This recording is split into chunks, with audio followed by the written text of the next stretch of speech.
And today we're talking about why everything that you're worried about is actually already happening. And just a way to reframe, and that's really what you get a ton of in awareness school, is just new ways of thinking about things that you're like, oh, when I think about it this way, totally changes my experience, totally changes what it's like to be me, totally changes how I was thinking about that thing. And it's just, sometimes it's just one idea, just one thing sprinkled into an experience, one thing that's different, one thing that's outside of your normal pattern, one thing that you just like reflect on and you're like, oh yeah, so I'm worried about this and I'm worried about that. And these are the things in my life that aren't going well. And this is the distress that I'm feeling because I'm anticipating something in the future might not go the way I want it to go. And I'm anticipating that I'm not going to feel good. And it's like, hold the phone. You're not feeling good right now. So the thing that you're worried about in the future, the thing that like you're afraid is going to happen or isn't going to happen, you're worried about the fact that you think you'll feel bad. You're anticipating feeling bad when this thing occurs, while completely overlooking the fact that by thinking about that in this way, in this moment, you don't feel good. And that thing that you're worried about, which is not feeling good, is actually already happening and you're doing it. And sometimes that realization can break the spell, can help you to see, oh, this is not resourceful. This is not helping me. This isn't the best possible use of my mental resources in this moment. This is a squander. This is a lifestyle, right? And you get into this habit and you're like, actually, I am not capable of feeling good. If you're not capable of feeling good right now, consider the fact that you might not be capable of feeling good ever, because it always just gets pushed off and pushed off and pushed off and pushed off. And if you're always in that habit of anticipating some future misfortune of something not going well, and feeling bad in this moment, you have to face the fact that you might be in a lifelong habit of feeling bad, and that it doesn't matter if the thing happens, if it doesn't happen, you'll find a way to feel bad anyways. Yeah. The practical solutions to these things are very non-personal. They're not, the experience that arises as a result of addressing your mental stuff is often an experience that could be described as spiritual, as transcendent, so on and so forth. But very often the practices and the concepts that will lead you to the kind of positive change that you will experience and then describe as spiritual, as transcendent, very often the concepts are quite practical, quite straightforward, almost kind of computer programming in their descriptions. This is what I'm doing in my mind. I didn't know I was doing this in my mind. Really, the magic consists of mental activity that is seen and unseen. Mental activity that I'm aware of, mental activity that I'm not aware of, right? And when the experience of magic is when mental activity that you're not aware of is creating feelings, behaviors, experiences, results that you don't want, you bring that mental activity into awareness, or you can move awareness so that the activity is in it, or you can expand awareness so that the activity is encompassed in it, right? You can bring the thing under the umbrella, you can take the umbrella, move it to where the thing is, or you can expand the size of the umbrella so that it covers up more stuff. And then all of a sudden, something that you were creating outside of awareness. Now, when I say creating, what I mean is creating, contributing to, in some way influencing, perpetuating. It doesn't literally have to be 100% coming from you. It's got nothing to do with your partner. It's got nothing to do with whatever, but you're participating in this thing and you are not aware of your participation. You do not know what your participation is. And then gradually your awareness, by some change or other, you become aware of not only the fact that you're participating in it, you become aware of the exact manner in which you're participating in it. And you go, oh, isn't that interesting? That's all. That's it. And it's not about what you should or should not do. It's not that there's a right way to live. Here's what you're supposed to care about, and here's what you're not supposed to care about. It's about you as a human being using this really nice thing called awareness, which is sort of like a systematic pattern corrector, introducing that into your mental activity so that what it's like to be you is better than it currently is. So that you can start to engineer inclinations, that will result in thinking, feeling, and acting in ways that will create results that you're happy with, and create experiences that are pleasant for you and that are enriching and tend to drive you in a particular direction. It's not about always feeling good or always thinking positive, right? It's not, or always doing what you should, right? Although those can be useful concepts. I use the concept of positive thinking like I would use a hammer, right? Sometimes the hammer's just the thing for the job. If we're driving nails, if I'm trying to change a light bulb, right? If I'm trying to comb my hair, then a hammer is really not the ideal implement for that, right? Feeling good. In general, paying attention to how you feel and paying attention to how the various things that you can think and do affect how you feel or influence how you feel, that's a smart thing to do. Placing upon yourself an obligation to feel good all the time, or placing upon yourself an obligation to assign unproductive meanings to instances in which you feel bad. What does this mean? If you wake up and you don't feel like you just want to take the world in a loving embrace and meet all the challenges and everything's an opportunity and I'm so grateful for you, oh my God, I'm so grateful and I'm grateful for that. If you don't always feel that way, and then you have to feel bad about the fact that you don't feel that way sometimes, well, we have a problem, right? Not an ideal situation. And at the same time, if you sometimes feel things that aren't particularly evolved or spiritual, there's any number of things or that, if you then have to make that mean negative things about you, that's not so great. So really what we're about is streamlining your mental activity by making you aware of your mental activity, providing you a framework so that you can become aware of your mental activity, so that whatever you're going to think about and whatever you're going to do, you can also be involved in this side project called improving what it's like to be you, so that you enjoy being the person who you're going to be somebody. You might as well enjoy being that way. If you're going to talk about politics, you might as well enjoy the experience talking about politics. If you're going to be super into fitness, if you're going to be super into making money, if you're going to be all about having a family, if you're going to be all about being single and free, whatever, right? You're going to be confronted with sort of the consequences of those choices. There's going to be pluses and minuses, ups and downs. And it's about responding resourcefully to what has your attention, whether what has your attention is something in your head or something on the outside, whether it's something wanted or something unwanted, responding to those things in ways that tend to result in an overall upward trajectory in the quality of your experience. So it's about introducing flow and ease and things of that nature and figuring out how your mind gets snagged up in the processes that it runs in ways that make things more difficult than they need to be, causes you to create results that you don't want to create. There was something I was talking to, I was actually talking to a participant in our last round of awareness school, did a wonderful job, and she chose to make a testimonial video for us. And so I do this little thing where I have like a complimentary one-on-one session with people. And we were talking about, I literally just forgot what I was going to say. I'm going to trust that it's going to come back. We were discussing something. You touched me. It's your fault. Oh, I'm sorry. I'm playing with this little egg. that contact, it just would. Like, what was I talking with her about? Just give me a second. I was going to say, well, you were telling me that you wanted to talk about like when things don't stick. Oh, it's different. No, that's a different one. Okay, different topic. Gosh, where is it? I should move on. In a live video, the right thing to do is just to move to the next topic, But I really want to talk about this thing. How your mind gets snagged up. What was it? I'm going to have to come back to it. Let's talk about that thing. You want to introduce it? No, go for it. Okay, so 2 people in the last class mentioned something that was pretty interesting, and this is, maybe you can relate to this. They related an experience in which they kind of like learn a new technique, they learn a new philosophy and approach. One of the examples that the person gave was like law of attraction stuff. Your mind creates your reality, that kind of just generic thing. And they have initial really good results. They get into it. Oh my God, this is it. I get it. I see it's coming for me. Everything's great. I see how I'm creating my world, and seeing it is causing me to behave in ways that are causing me to create the results I want. Oh, everything's terrific. And then over time, it's like the quality of the hit kind of diminishes. Not as fun as it used to be. It just doesn't work as well. The behaviors aren't as good as they initially were. And so the question was, why do things work for me for a while and then they stop working? Why does this couples therapy or this couples coaching or this communication strategy between me and my spouse, why does it produce desirable results for a while? And then after a while, I find myself sort of one way or another, by hook or by crook, back at kind of pretty much the experiential and the results creating status quo. And my understanding about why this works is when you pick up a new model of reality, when you read a new book, when you take a new seminar or a new course, when you get involved in some new methodology or whatever, it's new. So it's novel. Because it's novel, your brain goes, hang on a second, I don't know how to do this. Well, you have to think. You've got to be on. You have to be aware. You got to be conscious in order to think in terms of a model with which you're only somewhat familiar.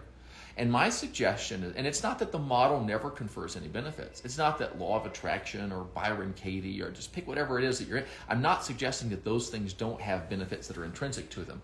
I'm saying that there are benefits that come from adopting new models which may exist independently of the models themselves.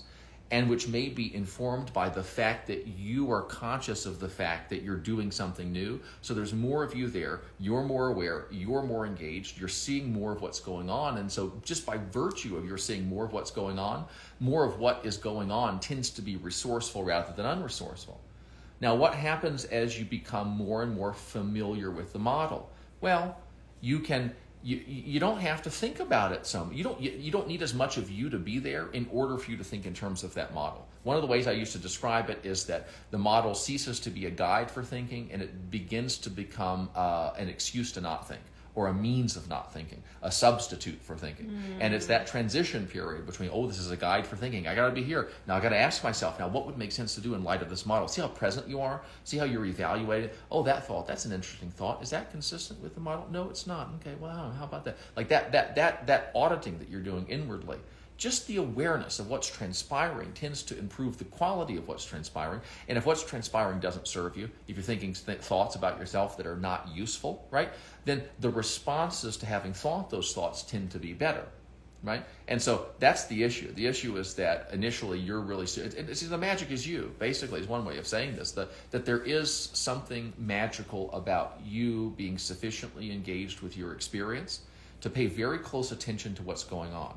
Now, not hyper-focused, overly analytical, self-critical, neurotic thinking that attention can be nurturing or corrosive.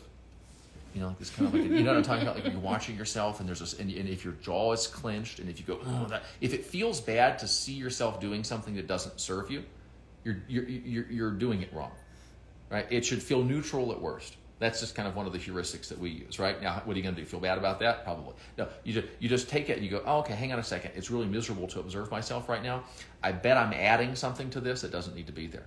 And so if you've had this experience where, even think about like diets and stuff like that, exercise routines, people get really great results at first, and then the results taper off very quickly. Some of it is that your body adapts and adjusts to it, so you need a stronger stimulus. There is a little bit of that that's going on, but a lot of it is you're super into it when you first get started. Actually, kind of like relationships. One of the reasons that relationships tend to be very nice in the beginning and oftentimes become significantly more unpleasant over time is that when you first meet somebody, the real you and the real them are interfacing. A lot of times people will talk about this as like the inner child.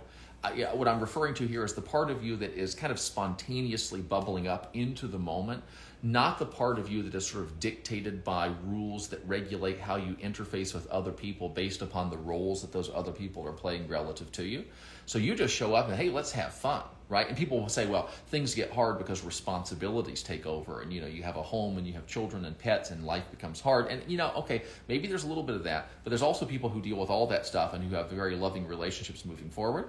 I think the reason that relationships often tend to degrade is that the more familiar you are with a person, the less conscious you are in your interactions with them, and the more your default programming for interacting with men, for interacting with women, husbands, wives, romantic partners, whatever, the more you rely upon unconscious, unintentional, mechanical programming to inform, to generate both your mental and your actual physical interpersonal interactions with that person. Now, it's not that those automatic interactions are necessarily bad. It's just that if the program that you've got for perceiving, experiencing, relating, responding to men or to your husband or to wives or to women, right? To wives, to women or to your wife, right? I mean, usually, who knows? But you know what I mean. If that programming has defects, most of it tends to, right? Then the quality of the results that you're getting will decrease. And you will be confused about why the quality of those results are decreasing because you did not consciously choose the thoughts, feelings, and actions that contributed to creating them. And so it becomes very easy to ascribe the undesirable results to difficulties that are intrinsic to your partner or intrinsic to the situation as a whole. Now, when you start plugging back into the relationship, assuming you plug in a way that isn't super stressful, things tend to get better. And yes, maybe part of it is because of specific communication strategies that you're using. But another part of it is the fact that you're there. Oh, is that you? You're there. Oh, hey, nice to see you. I've been dealing with front desk bureaucratic psychological programming from you for the last 6 years. Nice to see the real you again. And so some of it's that. We got a filter going now? I waved back to Natasha. Look how Hi, ethereal- Natasha. Look how ethereal I look. And apparently it wanted to put this filter on. How did I do that? How humiliating. I don't know. Should I take that away? Can I mean, take it away? yeah, if Will you I mess can. the whole video up if I No, try to we'll just take leave it. It's fine. This Okay, is us we're now. just This is gonna what we glow. look like. We're gonna glow now. Okay, that's really funny. I can't decide if I look better or worse. Yes. Yes to all of that. I think the default programming just takes over. I think that's a really good point. Is the thing works because you're really super engaged with it. I mean, I had that same experience with like a new skincare line that I did because I was trying to get rid of my acne. It's like, oh, it works so well in the beginning and then it stops working. It's like, because in the beginning I'm paying attention to it. I'm not accustomed to it yet. I haven't gone back to my usual default patterns of, criticizing my appearance or whatever. You have such this external thing has caused you to be fully aware and in the moment and actually awake to what's happening, and then default takes over. And as soon as you go back into a default pattern, the old comes right on back, and it's like, oh, I thought things were different now. I thought, and what that shows you is you have the capacity to be different. You have the capacity to change. You have the capacity to avoid the tracks that, reactivate that. You have the capacity to do that. But just because you have the capacity to do it doesn't mean you're always doing it. And that's why, awareness school and like really getting into this practice of, you kind of can't, my default patterns, if I take my hands off the wheel, there are many patterns that I have kind of reprogrammed the existential GPS, and that when my hands are off, those things are still, they are on the road, they are going where I want them to go, they are, I can check back in and it's like, oh yeah, that part of me is still totally on board and aligned, and I'm resourcefully engaged with that area of my life. But there are other areas that I have not automatized in such a way that if my hands go off the wheel, if I become unaware, if I slip back into default thinking, I am in the ditch. I am back in the gutter, which is why, we do this program as frequently as we do and invite people into learning these practices. And people that have taken awareness school take it again, simply because, when you're honing this skill, you realize this is a life practice. This is a new way of doing life all of the time. And you're not down on yourself because, oh no, I did it and it was good and it didn't work. You're just like, okay, isn't that interesting?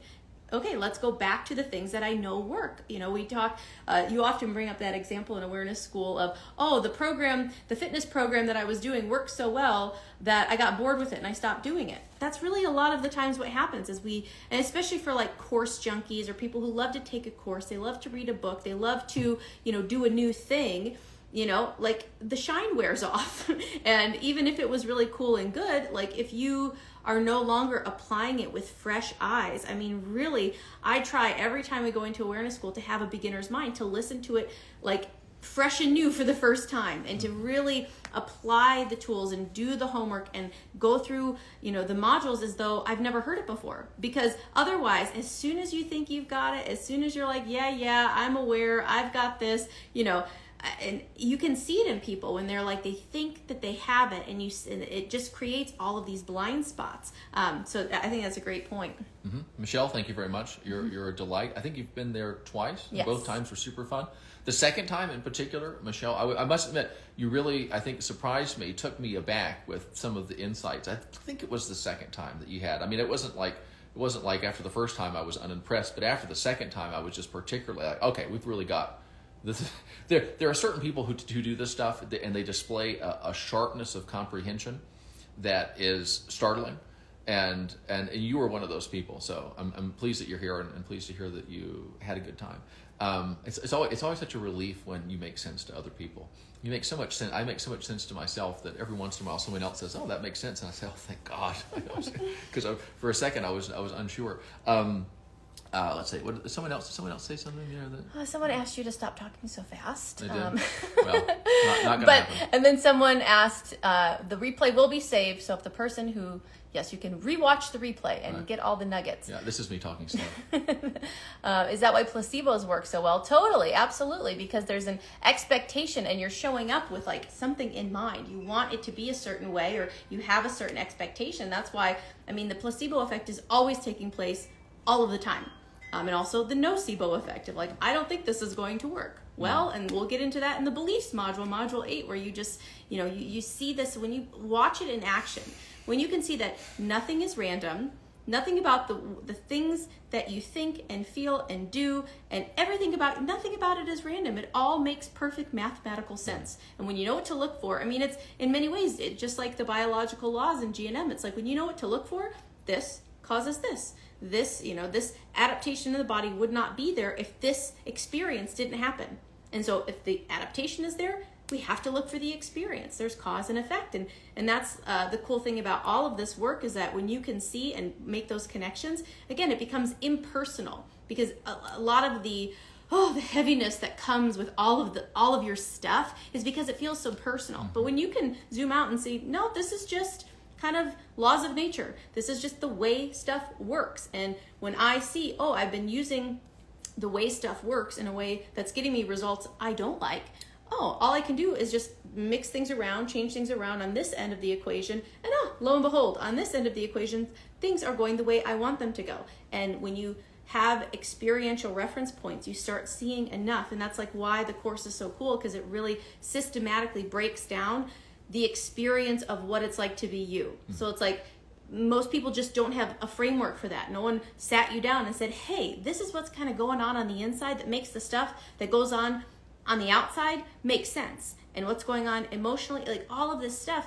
And, it'd be cool if everyone was given a handbook or given a way of like, this stuff goes on inside, and then you feel this way, and then this stuff happens on the outside, and it creates this feedback loop. And that just keeps happening.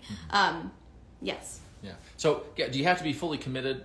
Do you think that being fully committed is a key? The interesting thing about that is, I would say it depends upon what the person in question means by being fully committed. That means different things to different people.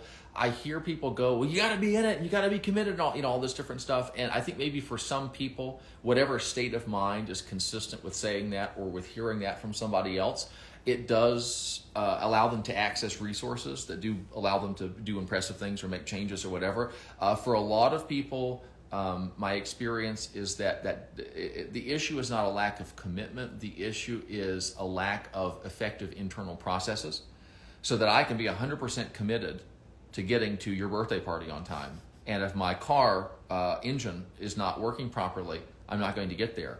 I could be like 40% committed to getting to your birthday party. It'd be nice to be there, but whatever. I'll get there when I get there, and it's fine. And if I've got a car that moves fast, and if I've got a pretty open schedule, then I might get there on time, with much less commitment. Mm-hmm. And so you need, and I think the thing is, it's not so much that people lack a commitment to change, in my experience, that is an obstacle to changing.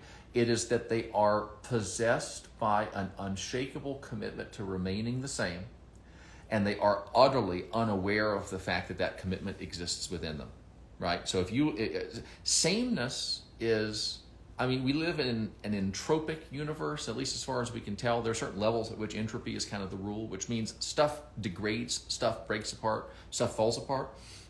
And so if there is a habit, if there is a persistent pattern of behavior, whether it's mental behavior, seeing yourself, the world, or other people in a different way, or whatever, right?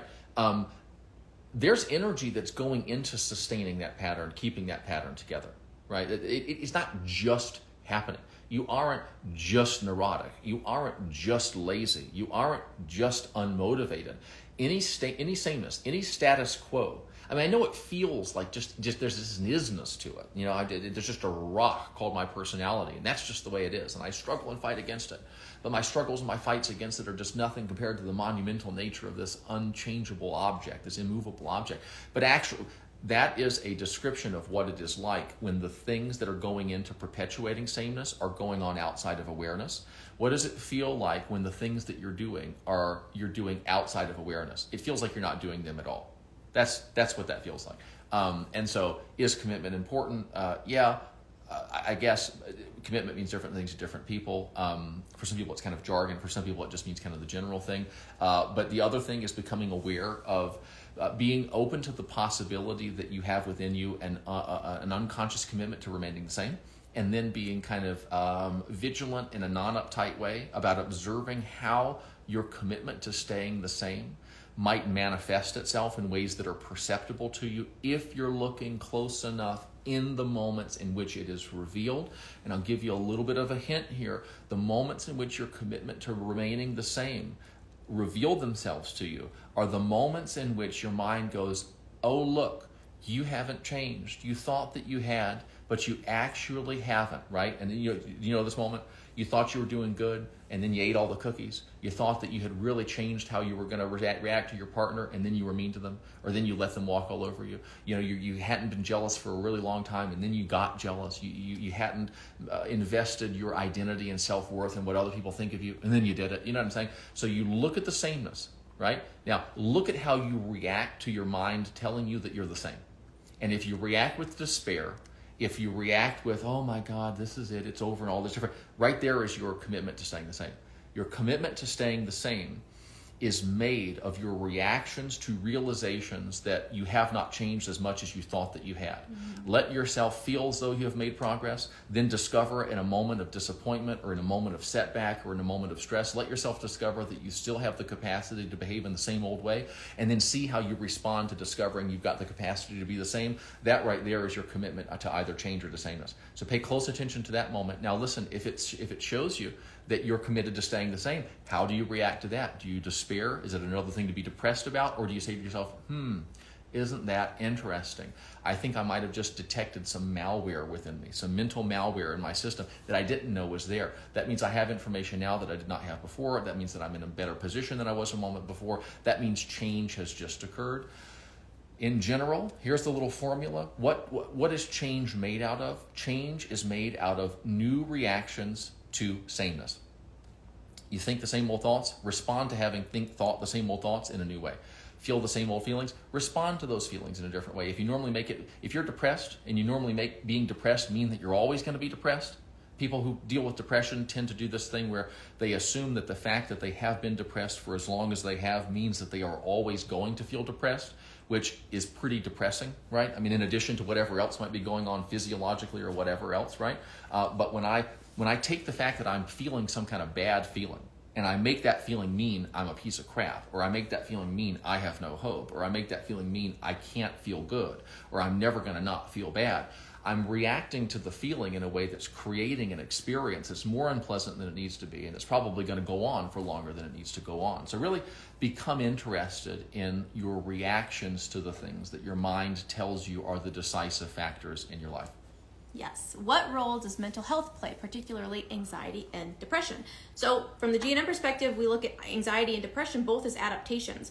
There's a reason that you go into states of anxiety and depression, and it makes biological sense. And if we look back at when this issue first began and what happened in your life, and anxiety is an escape from a frontal fear, a rear fear, or two frontal fears, two things heading at you that you have no control over. You feel powerless, you feel helpless.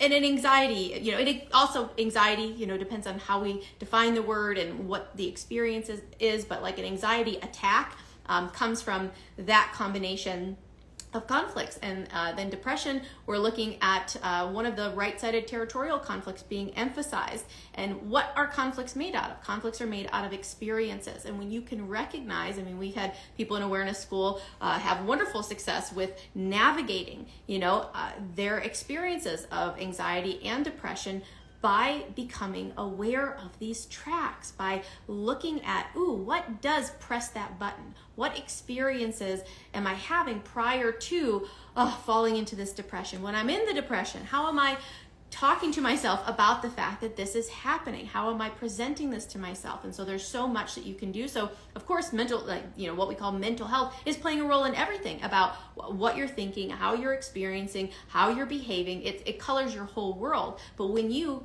kind of learn the map and you understand this doesn't happen for no reason, this is not genetic, I am not cursed, this is cause and effect. This is happening for a reason. My biology is doing this. My psyche is adapting in this particular way to keep me safe. Ultimately, it's about survival. Ultimately, it's about staying safe. And up to now, my psyche, the best way it has figured out how to navigate life and to stay safe is to go into these, extreme mental states. And through paying attention, connecting the dots, figuring out what happened, figuring out, makes perfect sense. When I look at my childhood, when I look at the stuff that happened in high school, when I look at the stuff that happened in college, it makes sense that my brain has adapted in this way. And when that part of you conflict resolution is made out of recognizing, oh, what happened then can't happen now. I'm different. My experience, I can't see this in the same way as that I did before. Everything, you start to, like, the cloud lifts. And when that's no longer relevant for you, you can downgrade it, you shift the experience, and you can become much more balanced. And, the tracks still exist for these conflicts and constellations, and so it's going to be something that you continue to navigate. But that's why, the being in awareness, working on that being your default state, is paying attention and not, taking your hands off the wheel, because, when our hands are off the wheel, when you're not aware, it's easy to step on a track and go back to the same old thing. But when you learn the tools and you have a way of navigating your experience, you don't have to be afraid. I mean, you can have, step on the track, experience depression, and be, totally okay with the fact that happened, and learn from it and grow from it and move on. You don't have to, doom yourself to forever, and the despair that comes with it. And we talk all about how to, like, just notice the ways that you are programmed, your default reactions, and how that, again, is the thing that's keeping you stuck, is that you are continuing to react in the same old ways, and in seeing it, and continuing to see it. And those are the skills that you'll build in the class. Yeah. Let's see. Why does screen and social media addiction happen? Because I honestly, I think it's because we like automaticity. I mean, think about how easy it is to pay. I remember in 2008, I got my first iPhone. It was an iPhone 3G, and I think it was. I think that's the third one that came out. And back then, there wasn't social media, not on the phone anyway. Not that I was aware of, in any case.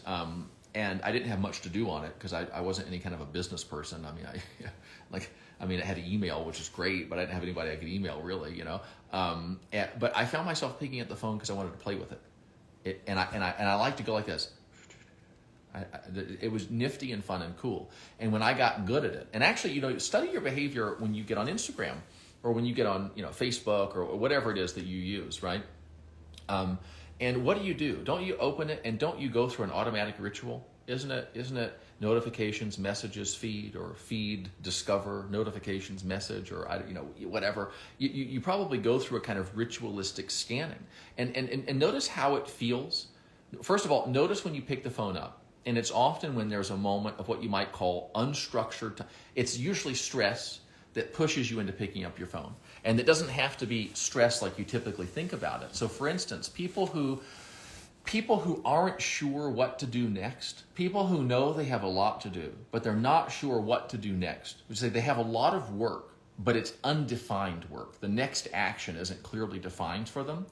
For people that are in that situation, which is almost everyone, unstructured time, which is to say free time, is stressful because I have a moment here and I know I should be doing something, but I got so much things I need to do, and what's the best thing to do? I don't know. Pick up your phone and escape. And then when you pick up your phone and you go to social media, don't you know exactly what to do? Feed, discover, notifications, DMs, or whatever, and feel what's the experience or the feeling that pushes you to pick up the phone. There's a sensation inside usually, and see if you can notice the mental activity that precedes the sensation. And when you pick up the phone, isn't there a feeling, a brief feeling of relief? There's a brief feeling of relief, and I think part of it comes with satiating the addiction. But there's another part of it, which is I have escaped that moment of stressfully unstructured time. When I picked up my phone and started to look at these people play with these puppies, I stepped out of the awareness of the fact that I've got tons of work that I know I need to do, but it's not defined so clearly that I know exactly what to do next. So that's part of it. And then part of it is the fact that it's engineered to, it's designed to keep you on there as much as possible. So it's one of these things where the company has an incentive to keep you on there, and you've got an incentive to be on there, and those incentive structures kind of overlap and reinforce each other. Let's see. How do you break the unconscious commitment to staying the same? Don't break it. Just look at it. Melt it. Well, I think the first thing is accept the fact that it might be there. Right? But don't take my word for it. Don't believe it. Don't know it. Don't settle for believing and don't settle for knowing, right? Really insist upon full, complete, repeated experiential awareness. I want to observe my commitment to staying the same. I want to see it and I want to recognize it for what it is. I can't resist it and recognize it for what it is, because resistance is sort of by definition failure to recognize what the thing is. Because if you saw it in a way that gave you a complete understanding of it, it would just kind of start falling away. Resistance kind of perpetuates. I'm talking about internal emotional resistance of things. It's a manifestation of incomplete understanding, which is an indication of incomplete awareness. So consider the possibility that, and by the way, write yourself a blank check for it to be okay for this to be true. Let it be true. Let it be okay that it might be true that you have an unconscious commitment to remain the same when you have told yourself and other people time and time again that you want more than anything to change whatever it is. Or, maybe it's mostly a commitment you've made to yourself or whatever. Be prepared to discover things about yourself. Be prepared to discover things about yourself that contradict the self-image that your mind builds. It says that you should be kind, or you should at least want to be kind. Now, I've all of a sudden created a psychological incentive to push out of awareness instances in which I want to be unkind. I want to stick it to them. I want them to know what it feels like to ... If I withhold permission from myself to be some way, I don't decrease the chances that I will be that way. I increase the difficulty with which I'm going to become aware of the fact that that thing is occurring.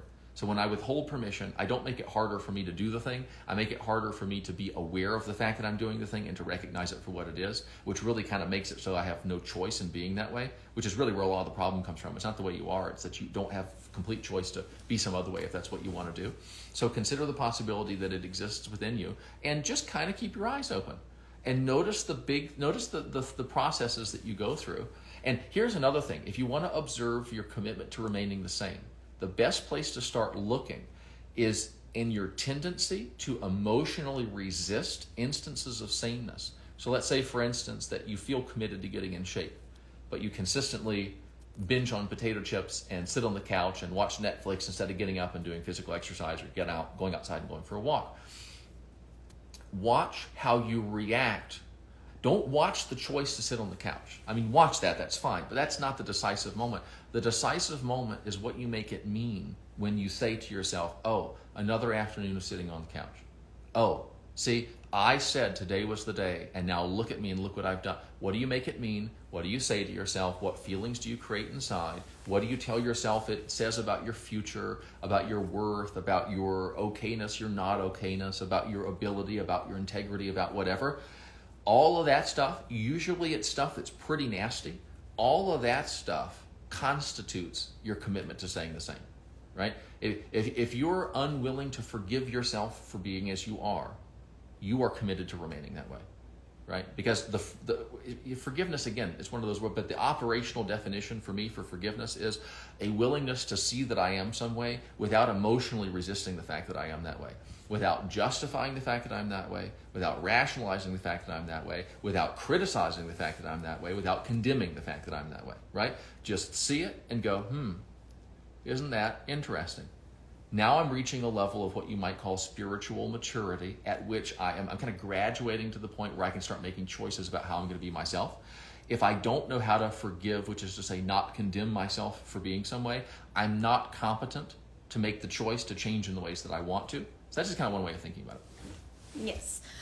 Regarding this, these questions about, we're taking the questions that kind of pertain to the topic that we're talking about today. So, it's not about not knowing about it. It's just we're kind of on a certain track with our content for this particular video. That's right. And there's a little bit of entitlement and hostility there that's probably causing a problem for you in certain other areas of your life too. Yeah, and that's, this is kind of all about bringing awareness to that pattern. And this is a huge problem.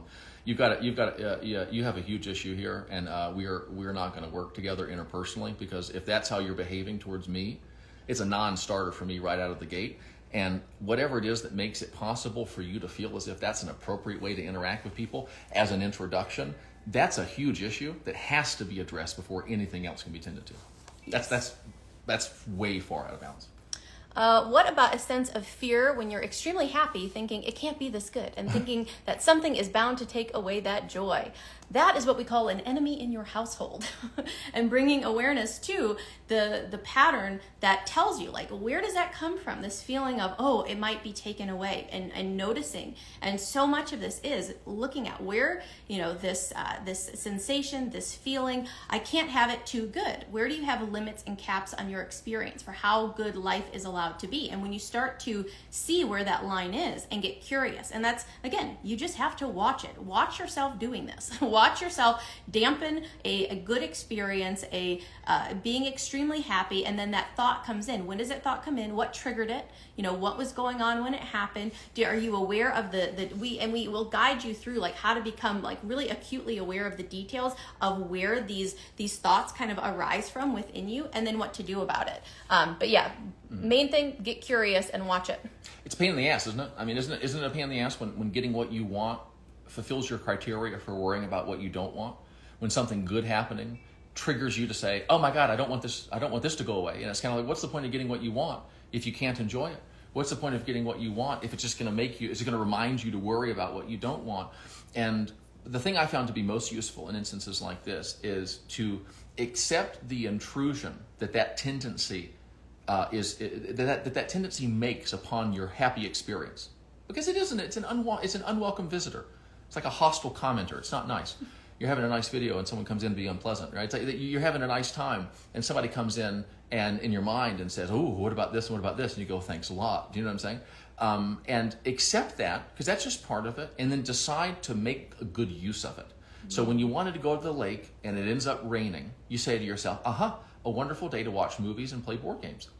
Oh, you know what we'll do? We'll have fun. We'll tidy up and we'll do that cleaning, and we'll do that business planning that we were going to try to escape by going to the lake today. It's a concept called utilization. When people are nasty, utilize their nastiness. When your mind is nasty, utilize it. Say to yourself, this is interesting. Okay, my mind, you can either do one or two things. My mind is oppressing me. What a sad life this is. I wish my mind were more like other minds. Or you can say to yourself, my mind just revealed its hand.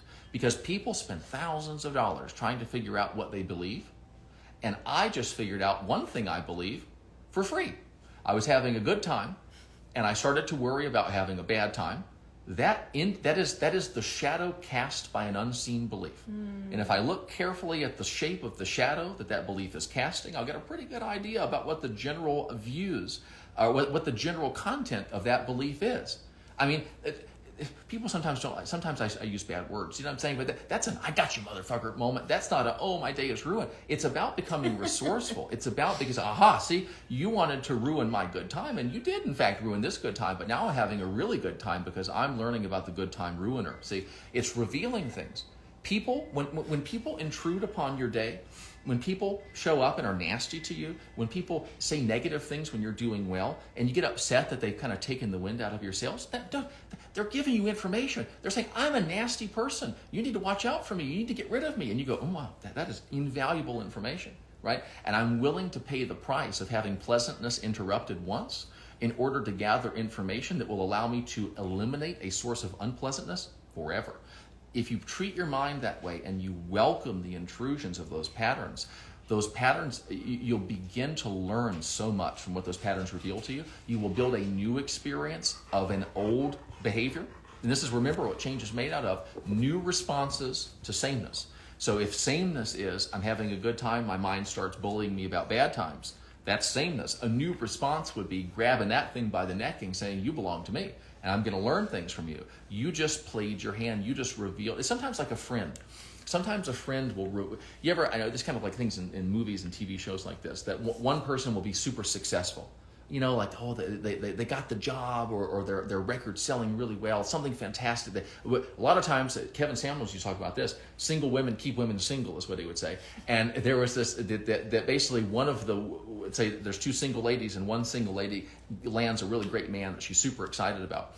How does her friend respond to that success? How does her friend respond to that boon in her life? And it's one of those things where you pan over and you catch the expression, and it's one of contempt. It's one of jealousy, just nasty unhappiness, right? Because she's thinking in terms of how it's going to interrupt her, or she's mad that it didn't happen to her first. You learn something about people in those moments. You learn something about your mind in those moments. And it's revelatory, and it may save your life. And so I think that when you get that kind of an attitude, which is something that and you mentioned this earlier, and I can't remember what the context was, but basically, you do something new for a while, then you fall back into the old habits, and you said, and that means you're capable of changing. And I would, that's true. I want to add something to it, though. That means that you're capable of changing if you're smart enough to make it mean that. You have to be, you've got to be sufficiently engaged with your creative process to be willing and able to make what happens mean things that it is useful to have made those things mean in order for that stuff to mean that. Now, you say if you have a tough day, right? I think that means you've got an opportunity to respond in a new and different way. Do you think that, though?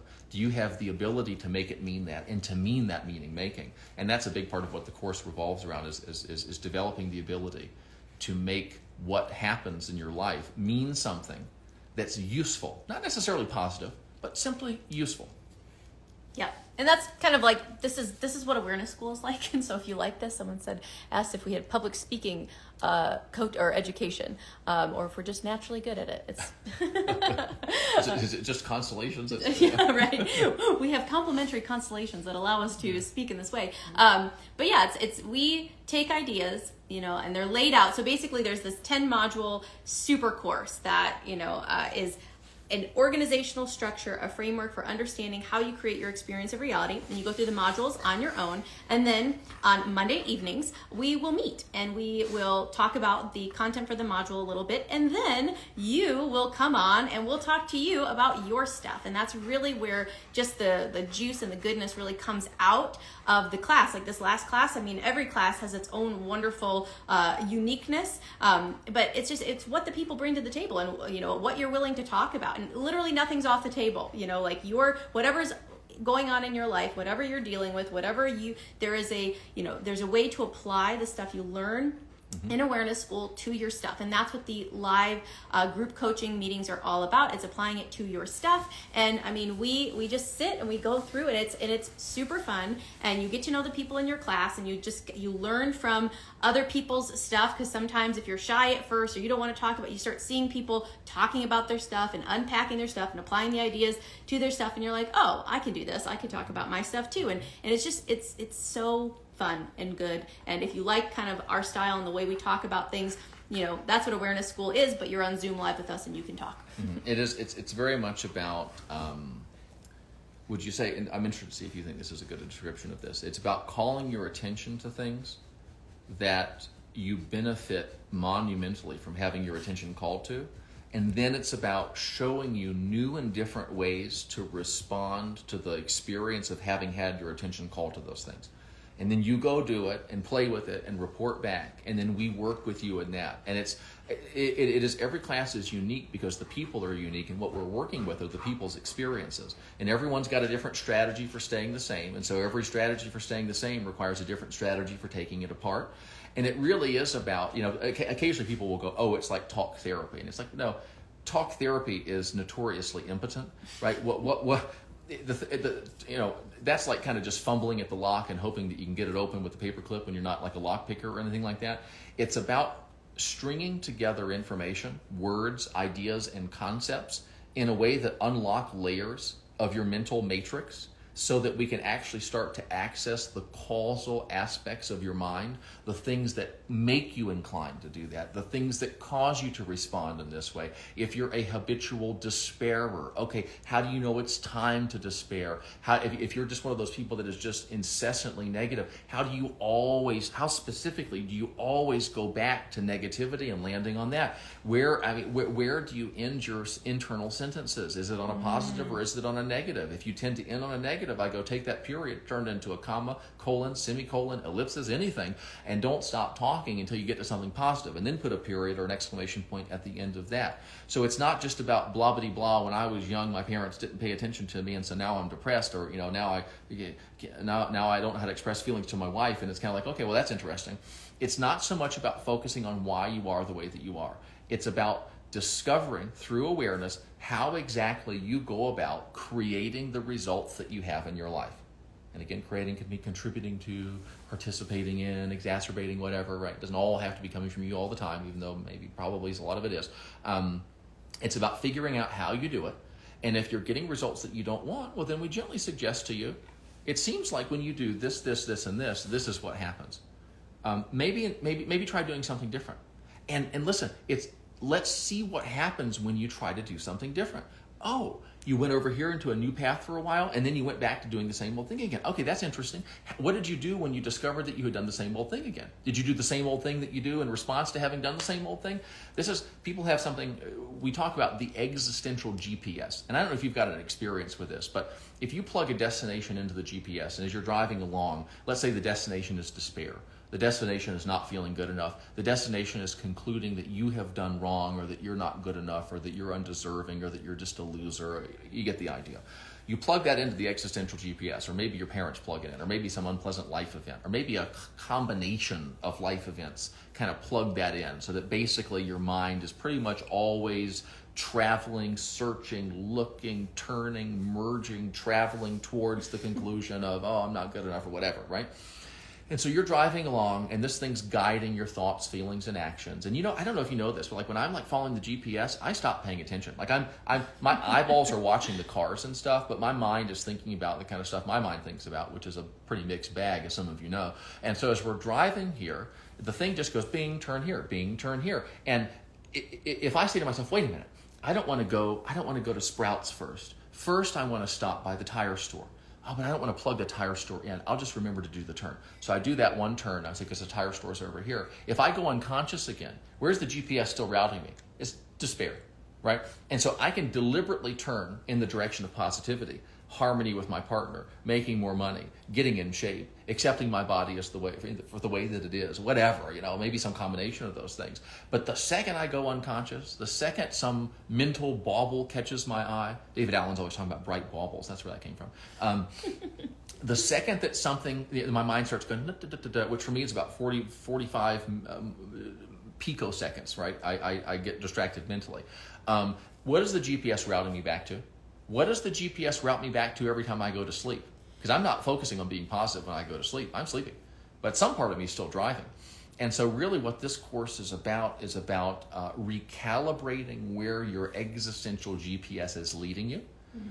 So that if you're driving along and you get into a deep conversation with your partner that's positive or negative, pleasant or unpleasant, that your mind doesn't immediately take over and start driving you towards despair, start driving you towards I'm not good enough, start driving you towards guilt or shame or blaming other people or whatever the case is. It's really great when you're more aware more of the time, so you're consciously choosing things that serve you, and when you do go unconscious, your automatic pilot, your GPS, is pretty much carrying you more or less, plus or minus, in the direction that you want to go. That's when life really becomes fun. Life is tedious, onerous, and a chore when your existential GPS, your sort of psychological autopilot, is pulling you towards results and experiences and conclusions that you don't want. So that's pretty much what the gist of the course is about. I mean, we teach you a whole bunch of stuff, but the spirit of the course is recalibrating your GPS so that it's taking you in directions that you want to go. Yes, someone asked if we're on camera, only if you're being coached. We like it when everyone's on the camera, just kind of participating in the class, but it's kind of up to you. The group becomes very friendly. No, I'm telling you what, nobody cares. Nobody cares about you. No one cares about what your problems are. This isn't criticism. Some people feel like it's criticism, but it's reassurance. They don't care. I'm telling you, it's like Joe Biden there whispering. They don't care. Like, they don't care. It grows the economy. They don't care. It's so uninteresting. I don't know that reference. If you take awareness school, you like me can be a master of obscure references that no one understands. It's one of the keys to public speaking success. That's one of the bonuses that you get. But it's an optional add-on. You don't have to do it. But you get into it, and people become friendly with each other, and the vibe is one. I say it's an accepting environment sounds weird, but it's just no big deal. One of the big things that we discover is that nobody's problems are a big deal. Everybody's problems could really easily be another person's problems. It's almost like every person comes in and they dump their problems kind of out in a big pile on the floor, and we look at, all right, here's what we're working with. Okay, this is an interesting one. Who brought this one in? Oh, you did? And the only reason we ask that is, can you tell us a little more about it so we can take it apart? And so one of the things is like, how embarrassed will you be by your problem once you don't have it anymore? How upset will you be by your problem once you don't have it anymore? How upset will you be or shy about it will you be when you have a completely new experience of it? So there's all sorts of things. So there are people who do take it and kind of lurk in the background. They do, I think, benefit, but it's a shame because those people, one, are usually delightful, and two, I think that they would get a lot out of interaction if only discovering how unfazed I am by hearing about their problem and how unfazed everybody else is by hearing about their problem. It's not, there probably are things about you that are very special and very unique. Your problems ain't one of them. I mean, it is not the thing that makes you special or unique. There's probably going to be at least one other person in the class that has your thing or has something very similar to your thing. Sometimes that's, I think, very therapeutic for people, just to discover, oh wow, a group of people who can talk about this stuff without being harsh or mean, but also without being overly saccharine and sentimental. Yeah, super good. Did you ever remember the thing you talked about? You know what? I thought about it a couple of times, and I absolutely cannot. I can see her face, and I recall kind of the vibe of the conversation. Did someone ask you about it? No, I was just curious before we wrap up, because you can save it, because we are going to go, we're going to go live again on Monday with another topic about how to turn your mind into a freedom machine. So yes, please check out the course. Early bird ends tonight, and so tonight is the best time to get in. You'll join, and you'll get the first access to the first 2 modules. You'll also get the Beyond Belief course, and we will be cooking things up in the Telegram group, which is where we will be communicating throughout the course. And so we'd love to see you there. And I just to emphasize, in summary, the amount of material in this course is beyond what anybody expects.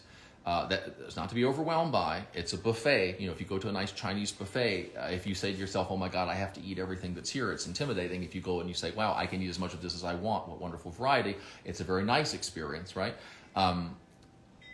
There's a ton of material in it. The amount of personal attention that you get, we have never cut anyone off ever.